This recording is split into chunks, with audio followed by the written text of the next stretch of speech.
नमस्कार विद्यार्थी मित्रांनो, welcome back to my channel तौर सायन्स अकॅडमी. आजचा आपला टॉपिक आहे 9th standard maths bridge course, जो आपल्याला 45 दिवसामध्ये पूर्ण करण्यासाठी शासनानं निर्धारित केलेला आहे. Let's start.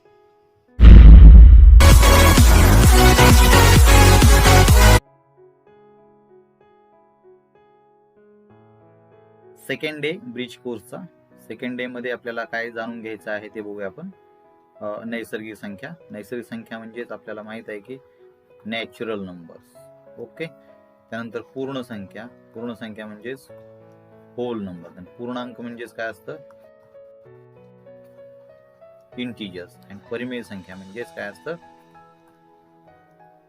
Rational numbers. Okay. तर सेकंड डे ला आपल्याला हे बघायचं आहे. काय थोडक्यामध्ये आपण ओळख करून घेऊया, काय हरकत नाही. नैसर्गिक संख्या. आता नैसर्गिक संख्या कशाला म्हणायचं? Natural numbers.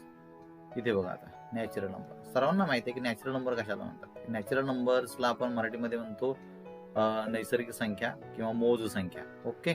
मग मोज संख्या म्हणजेच countable numbers. So these numbers starts from 1. Okay. 1 2 3 4 5 6 7 8 9 10. Okay. And so on. आणि नॅचरल नंबर्स कधीही एंड होत नाही. Okay. The maximum number or the greatest number of the natural numbers we can't read it. आपण त्याला असं वाचू शकत नाही किंवा मोजू शकत नाही. सर्वात मोठी संख्या. आणि मग ही जी नॅचरल नंबर आहे, you know very well that the collection of natural number म्हणजे नैसर्गिक संख्यांच्या समूहाला आपण n अक्षरानं दर्शवतो. Okay. It is capital N. Okay.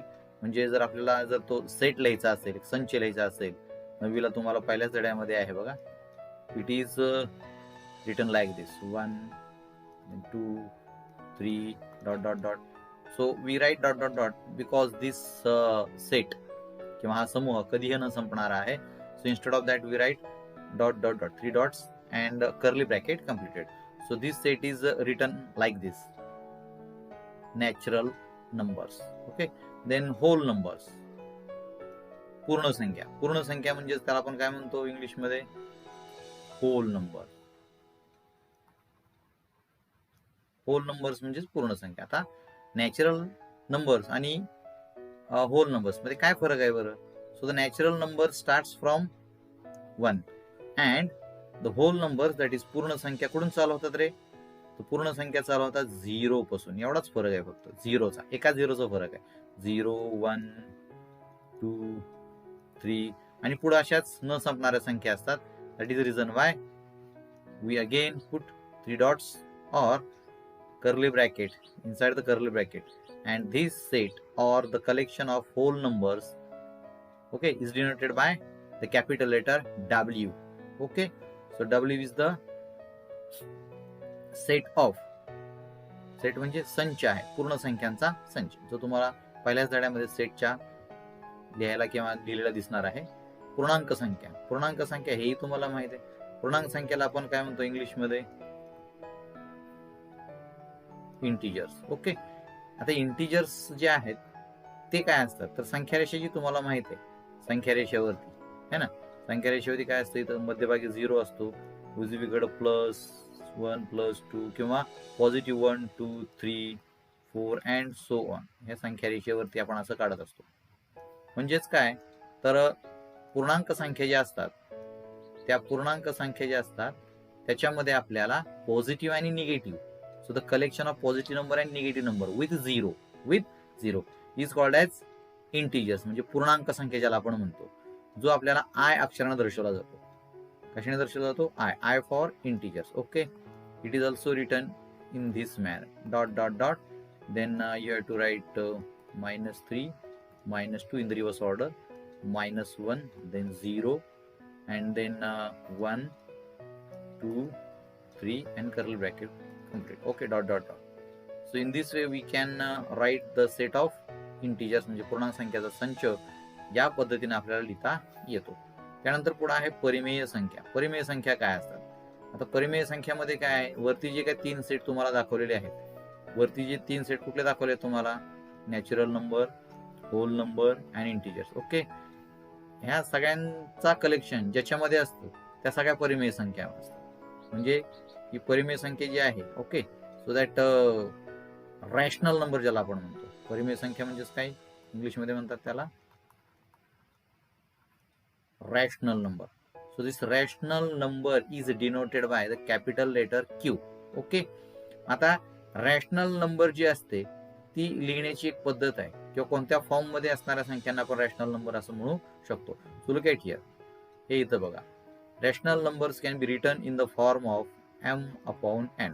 Okay, m/n स्वरूपातील ज्या संख्या असतात त्यांना आपण म्हणतो रॅशनल नंबर, बरोबर की नाही.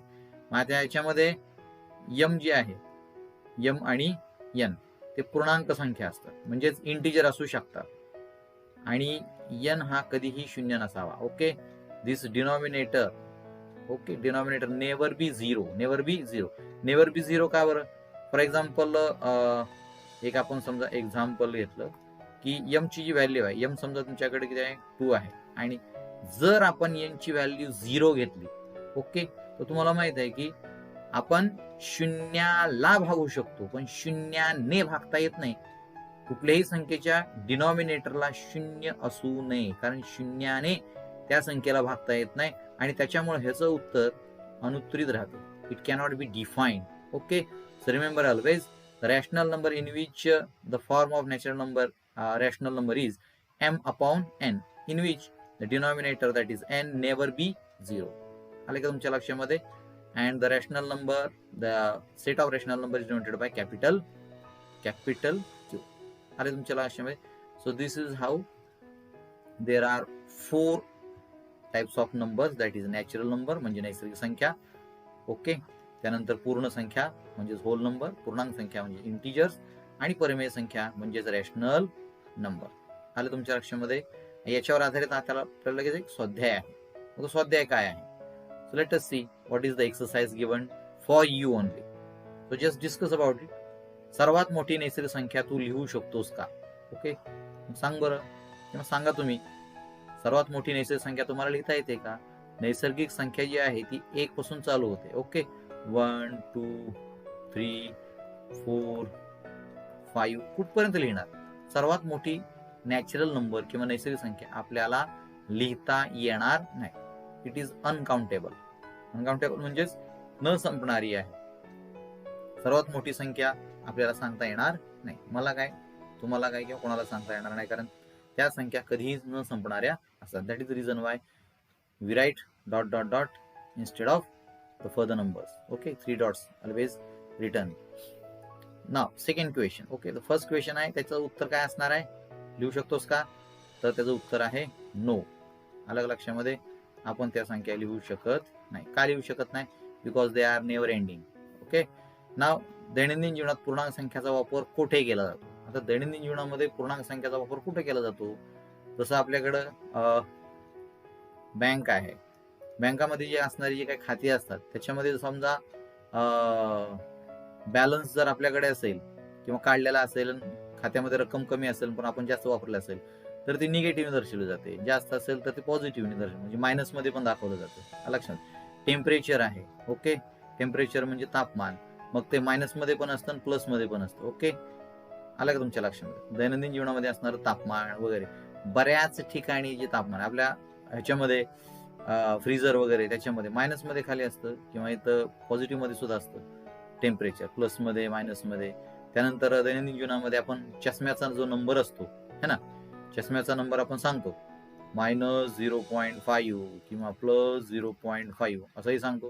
अशा बऱ्याच ठिकाणी आपण काय करू शकतो दैनंदिन जीवनामध्ये पूर्णांक संख्याचा, कारण पूर्णांक संख्या म्हणजे काय असतात, ज्याच्यामध्ये पॉझिटिव्ह नंबर सुद्धा असतात आणि निगेटिव्ह नंबर सुद्धा असतात.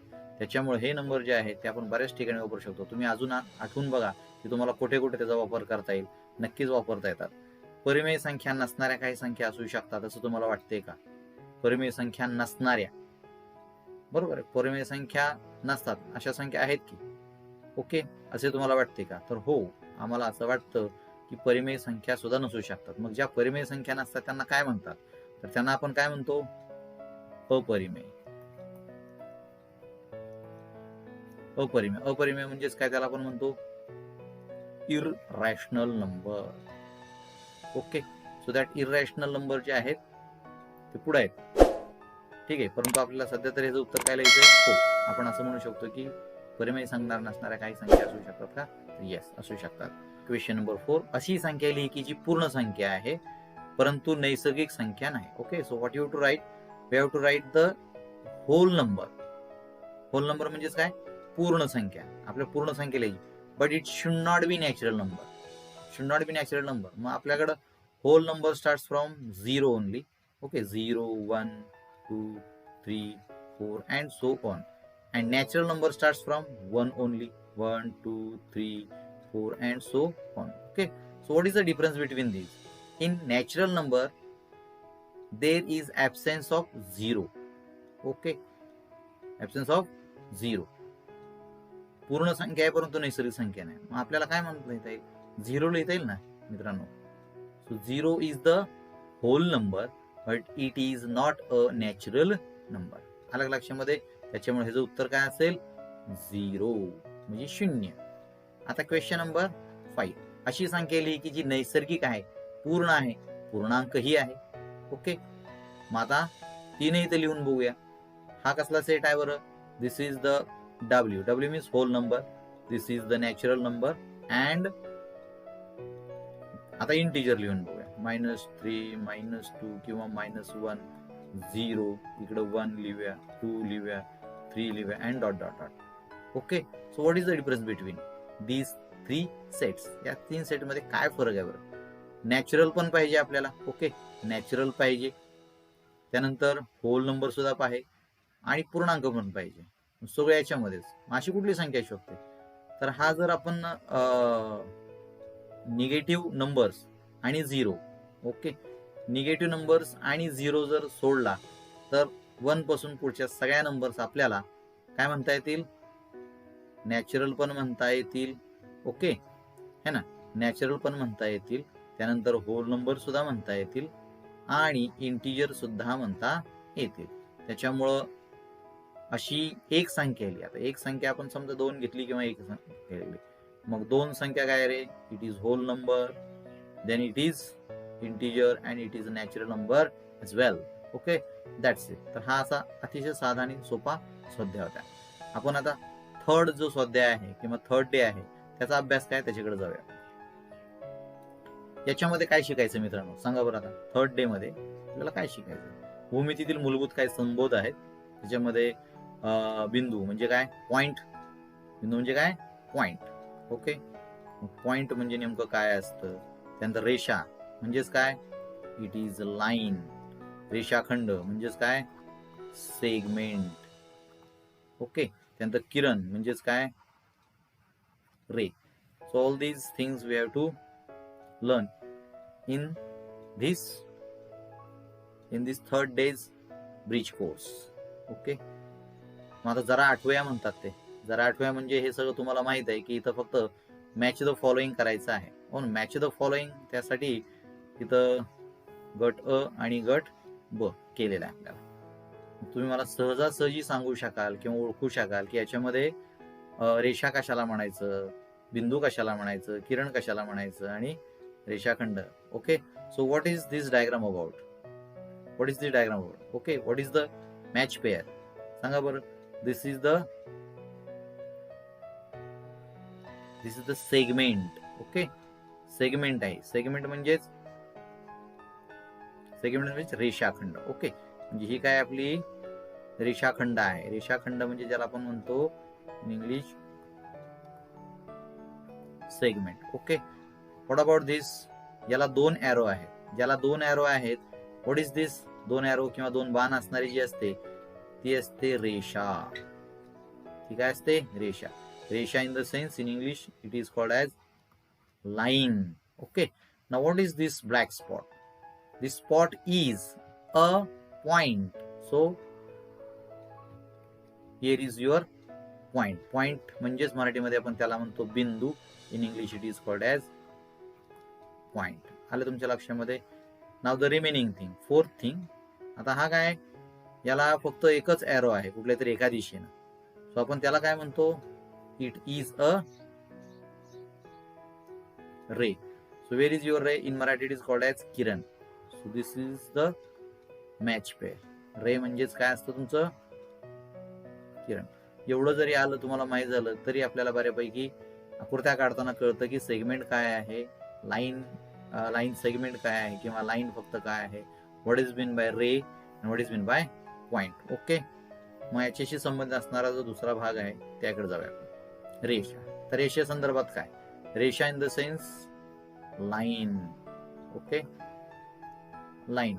लाईन काय असते की आपण जर अनेक पॉइंट काढले, हे असे एक पॉइंट काढले आणि जर आपण हे पॉइंट जे आहेत जरा एक मिनिट जरा सरळ काढू आपण, जरा थोडेसे कसे काढू, सरळ काढू. So this is one point, this is the second point, this is the third point, this is the fourth point, this is the sixth point. समजा आपण यातना एक समजा अशी एक यांना जोडलं, जवळजवळ काढणाऱ्या सर्व पॉइंट्सला आपण काय केलं, जोडलं. तर मग अशा प्रकारे एक लाईन तयार होते. आणि अशा अनेक पॉइंट जोडून ज्यावेळेला अमर्याद अशी unlimited, okay, we can extend it unlimitedly, infinitely. Such type of diagram is called as line. Okay, मग या डायग्राम मध्ये ह्याला काय असतात, रेषेला 2 एरो असतात, दोन्ही बाजूला 2 एरो असतात.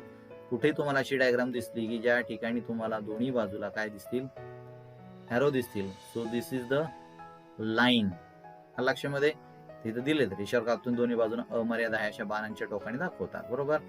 आणि आता त्याला वाचायचं कसं किंवा लिहायचं कसं, तर आपण रेषेला 2 प्रकारे वाचू शकतो. या डायग्राम मध्ये बघा तुम्ही, इथं यम नाव दिलेलं आहे, ओके, स्मॉल लेटर मध्ये, आणि आतमध्ये 2 पॉइंट करून इथं एक आणि इथं एक 2 पॉइंट आहे, मग पी आणि क्यू. मग लाईन वरती कुठेही 2 पॉइंट आपण घेतले तरी आपल्याला त्या रेषेचं नाव लिहिता येतं. म्हणजे कसं लिहिणार ते, आता 2 प्रकारे लिहिता येतं. पहिला प्रकार म्हणजे असा, रेषा पी क्यू, ओके. आणि दुसरा प्रकार कसा, रेषा एम फक्त. लक्षामध्ये, so in English line P Q, or you can say that line L. एवढंच फक्त वाचायचं. तर लाईनला कसं वाचायचं आणि कसं नाही हे पण अतिशय महत्वाचं असतं. छोट्या छोट्या गोष्टी आहेत, त्याच्यामुळे लक्ष देऊनच आपल्याला करावं लागतं. नेक्स्ट पॉइंट, आता रेषाखंड. रेषाखंड म्हणजे नेमकं काय, रेषाखंडालाच आपण काय म्हणतो इंग्लिशमध्ये मित्रांनो, माहित असेल तुम्हाला, त्याला आपण म्हणतो line segment. Okay, so this is the line segment. आता लाईन सेगमेंट म्हणजे नेमकं काय, तर तो रेषेचा तुकडा असतो. ओके, रेषाखंड, रेषेला खंडित करून तोडून तुकडा जो करतो त्याला आपण म्हणतो रेषाखंड किंवा लाईन सेगमेंट. आता इथं समजा आपण लाईन काढली अशी है ना, ही लाईन काढली, ह्याला 2 काय एरो असतात. समजा आपण याला इथून तोडलं है ना, इथून तोडलं असं, तर जो मधला जो पार्ट आहे, दिस पार्ट, ओके, हा जो मधला पार्ट आहे, हा पार्ट जो आहे तो इथून इथपर्यंत, all this section is called as segment. याला आपल्याला सेगमेंट म्हणता येईल किंवा लाईन सेगमेंट म्हणता येईल. कारण तो लाईन सेगमेंट का म्हणायचं, कारण it is the part of the line, तो त्याचा एक तुकडा आहे, पार्ट आहे. लक्षामध्ये, त्याच्यामुळं या तुकड्याला आपल्याला एरो दाखवता येत नाही, त्याच्यामुळे इथंच लिहिलेले असतात. Okay, this is the starting point, this is the ending point, किंवा दिस इज द एंड, इकडून स्टार्ट इकडे एंड असं म्हटलं तरी चालतं. आणि त्याला वाचायचं कसं किंवा लिहायचं कसं हे अतिशय महत्वाचं आहे. लाईन सेगमेंटला दोन्ही बाजूला एरो नसतात, कुठल्याही बाजूला फक्त तो एक तुकडा असतो, जसं चॉक आहे, अलग लक्षामध्ये पट्टी आहे, तुमची स्केल आहे, whatever the things, okay, which are limited from both side, these are called as line segment. आता इथं त्याला वाचायचं कसं, तर रेषाखंड, तर आपण त्याला वाचतो कसं, in short segment A B, segment A B, किंवा मराठीमध्ये कसं वाचतो त्याला आपण, रेख, रेख एबी. आता रेख एबी किंवा रेख बी ए असं जरी वाचलं तरी काही प्रॉब्लेम नाही. हा लक्षामध्ये, जे एंड पॉइंट्स ए आणि बी जे रेषाखंडाचे काय असतात, अंत्यबिंदू असून एंड पॉइंट्स असतात. मग तुम्ही ए बी पासून चालू केलं स्टार्टिंगला किंवा बी पासून ए पर्यंत चालू केलं, कुठलाही एकाला स्टार्टिंग पॉइंट घेतलं तर ते दोन्हीकडे एंडच होतात. So that's why they are end points. आलं लक्षात. म्हणजे तुम्हाला सेगमेंट जो आहे तो असाही लिहिता येतो, segment BA. That's it for the segment. Okay. त्यानंतर नेक्स्ट पार्ट. आता नेक्स्ट पार्ट म्हणजे काय, किरण. किरण म्हणजे त्याला इंग्लिशमध्ये काय म्हणतो मित्रांनो आपण, रे. आता रे काय आहे, हा रे सुद्धा एका रेषेचाच एक भाग आहे. आलं लक्षामध्ये. आपण अशी एक रेष काढली है ना, आणि तिला असं कुठून पण एका ठिकाणून तोडलं, इथून तोडलं है ना, तर मग आपल्याला 2 रे भेटतात. 2 रे म्हणजे इथून इकडे एक रे आणि इथून इकडे एक रे, 2 रे भेटले. मग 2 रे मध्ये काय असतं की रेला कुठल्या तरी एकाच साईडला काय असतो, एरो असतो कुठल्या तरी एकाच दिशेने, आणि तो ज्या दिशेला असतो रे त्याच दिशेला अमर्याद किंवा इन्फानाइटली अनलिमिटेड वाढू शकतो. लक्षामध्ये. म्हणजेच त्याला वाचताना सुद्धा आपल्याला काळजी घेतली पाहिजे. आता इथं जो रे काढलेला आहे, so it is started from point P. Okay. And it is initiate towards the Q. आता क्यूच्या दिशेनं बाण आहे, इकडे कितीही तो वाढू शकतो. म्हणून किरणाच्या म्हणजे रेच्या जो काय स्टार्टिंग पॉइंट असतो त्याला आपण म्हणतो आरंभ बिंदू, ओरिजिन. आलं लक्षामध्ये. याला काय म्हणायचं, ओरिजिन किंवा स्टार्टिंग पॉइंट. ओके. त्याला आपल्याला ओरिजिन किंवा स्टार्टिंग पॉइंट म्हणता येतं. आलं लक्षामध्ये. त्यानंतर आरंभबिंदू तर झाला आपल्याला ओरिजिन. आता ज्या दिशेने आपण बाण काढलेला आहे त्या दिशेने तो अमर्याद कितीही वाढू शकतो. आता त्याला वाचायचं कसं, how to write and how to read. So ray PQ, ray PQ, जिथून ज्या पॉइंट पासून स्टार्ट झालेला आहे तिथूनच पुढे त्याला वाचायचं आहे. आपला समजा पॉइंट इथं जर टाकला आपण है ना, R, so you can read this ray as RQ. आलं लक्षामध्ये. PQ असं करायचं. Q पासून P कडे वाचायचा नाही, किरण हा उलटा वाचला जात नाही. आलं का लक्षामध्ये. त्याच्यामुळे QP असं त्याचं रिडिंग करायचं नाही. आलं तुमच्या लक्षामध्ये. दॅट्स इट फॉर द रे. त्यानंतर पुढे काय आहे, स्वाध्याय आहे. खालील आकृत्या काढ. तुम्हाला काढायला सांगितलं पॉइंट. आता पॉइंट म्हणजे काय, तुमच्या पेनानं पेन्सिलनं कुठेही एका ठिकाणी जर काढलेला असतो तोच असतो तुमचा पॉइंट. आलं लक्षामध्ये. म्हणजे इथे जर आपण समजा काढलं, पहिल्या प्रश्नाचं उत्तर समजा आपण म्हणलं तर बिंदू P. Okay. Point P. So point P आपण इथं काढूया. दिस इज पॉइंट आणि त्याला आपण नाव देऊया पॉइंट P. That's it. रेषा M. आता रेषा M आपल्याला काढायची. Second answer. रेषा M कशी काढू शकतो आपण, दोन्ही साईडला आपल्याला काय दाखवा लागतील, एरो. ओके. मग एरो त्याला आपण रेषा M, एकाच स्मॉल लेटर आहे त्यांनी स्मॉल लेटर दाखवायचे, त्याच्यामुळे आपण काय करूया, दिस इज युअर लाईन M. आलं लक्षामध्ये. दिस इज युअर लाईन M. त्यानंतर रेषाखंड PQ. ओके. रेषाखंड PQ जो आहे इथं आपण लिहूया. तिसरं आन्सर तुमचं.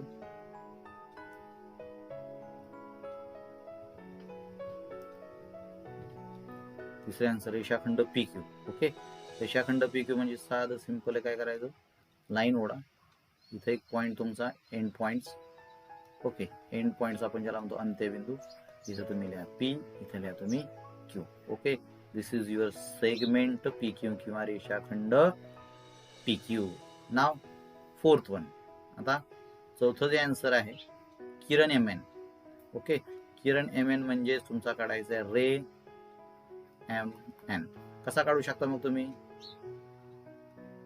MN म्हणजे M is the starting point of the origin. Okay, this is M and somewhere here put point N. Okay, show the point N. So read ray MN. Okay, towards the N. अशा प्रकारे हा पहिला प्रश्न जो आहे तुम्हाला समजला असेल. खालील आकृतीत रेषांची वेगवेगळी नावे लिही. आता रेषांची रेषेची वेगवेगळी नावे लिहा. किती प्रकारे लिहू शकतो आपण सेकंड क्वेश्चन मध्ये. त्याच्यामध्ये पहिला पार्ट आपण काय लिहू शकतो, line L. Okay. Line L म्हणजेच रेषा L.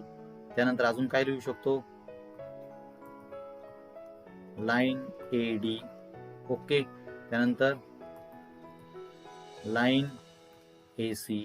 त्यानंतर लाईन ए बी असे लिहू शकतो.